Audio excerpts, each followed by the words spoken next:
So I don't know actually much about this game, but I like the art style, so it was your time this game again.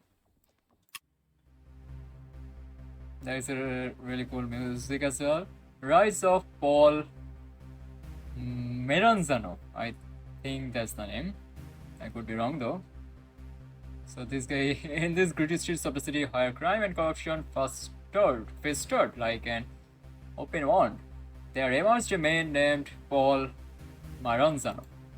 A guy who couldn't even afford shoes, a small-time thief with a wardrobe that would make you chuckle. He was all about the tank top guy and held onto his one pair of trousers like it was the last lifebuoy on a sinking ship. Paul Maranzano wasn't just some bumbling down and out crook.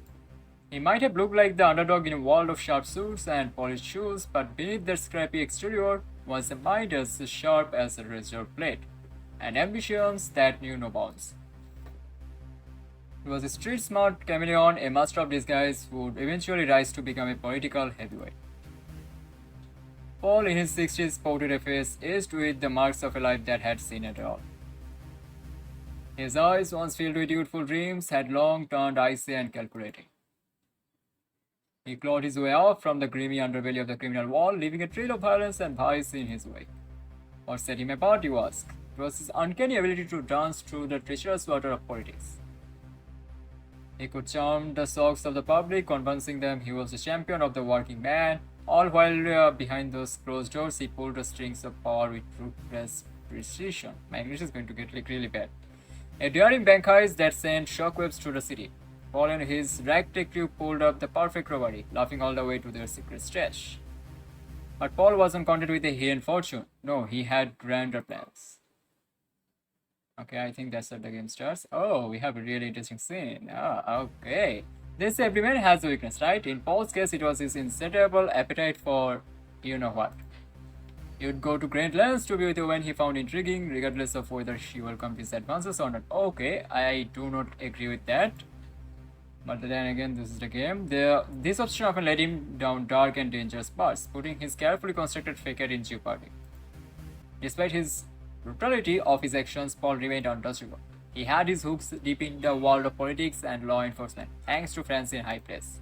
Nobody dared challenge him, and those who tried made gruesome faces. Will he keep dodging the justice that always seems to lurk out of reach, or will his darkest secrets finally come crushing down around him? Okay, that was a really good intro actually. Unveiling the web. So I guess we placed a female character, female police maybe. I like the art style. The sun dipping below the horizon casting low shadows over the city. This is the headquarters of CO2, the Covert Operation Task Force situated discreetly near the Prime Minister's office. Few knew of its existence, only the Prime Minister, the appointed director Mark Priest, and a select few agents who operated under Mark's command. Their primary mission to dismantle Paul's empire and ensure he faced the bars of justice. Mark Priest, the seasoned agent who held the highest rank among the covert operatives, was the man in charge. His years of service to the government had made him a formidable figure in the world of espionage. The mission to take down Paul Marano had been a long-standing operation, shrouded in secrecy and known only to those with the highest security clearance. But something unexpected had happened. Paul had somehow caught wind of their covert operation, and that knowledge alone was enough to put the operation at risk. In a dimly lit room within the CO2 headquarters, Mark Priest, the Prime Minister, and Agent Daniel gathered to discuss their next move. This is a cardboard we didn't see coming. We have been flying under the radar for 4 months, and now Paul knows something is up.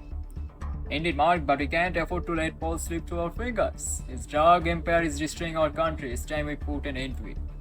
We have got informants of Paul's network hiding in every corner of the city. They are like ghosts. We need someone in the inside, undercover in the police station near Paul's territory. We need eyes and ears there, and someone who can sabotage his operation until he makes a mistake. You are right, Daniel, but we need someone who can blend in, someone who is determined and relentless. Diana is our best detective and she has proven her mettle, but this is danger. She has a family to consider. I know it's a risk, but it's our best chance. We'll need to brief her carefully and provide her with all the support she needs. The decision ultimately rests with her. Okay, as I have suspected, she's going to be the one. Okay, I have a thing for I don't know. Let's just move on. And so the fate of the operation hinged on Diana Thomas, the detective with a burning desire for justice, who would soon find herself immersed in the shadows of Paul like never before. Okay, that's a really good start. Farewell, friends. So I think we are actually going to cover this part in the next episode. I'm going to end this episode here. This seems like a really fun game. I'm pretty sure that you guys are actually going to enjoy it. Make sure to give it a try and let me know what you guys think. I'll see you guys next time with something much more interesting. To record by Samara. Have a nice day. Ta-ta.